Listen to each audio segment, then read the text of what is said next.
ஈரோடு மாவட்டம் கோபிச்செட்டிப்பாளையம் அருகே திருநங்கையை கரம் பிடித்த இளைஞருக்கு பாராட்டுகள் குவிந்து வருகிறது. சேலம் மாவட்டம் ஓமலூர் வட்டம் தாரமங்கலத்தை சேர்ந்தவர் சரவணகுமார். இவர் டெக்ஸ்டைல் நிறுவனம் நடத்தி வருகிறார்.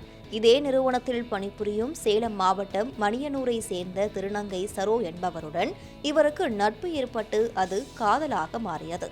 இதைத் தொடர்ந்து இரு வீட்டார் சம்மதத்துடன் கோபிச்செட்டிப்பாளையத்தில் உள்ள பெரியார் சுயமரியாதை திருமண நிலையத்தில் திராவிடர் கழக மாவட்ட தலைவர் வழக்கறிஞர் சென்னியப்பன் தலைமையில் இவர்களுக்கு சுயமரியாதை திருமணம் நடைபெற்றது.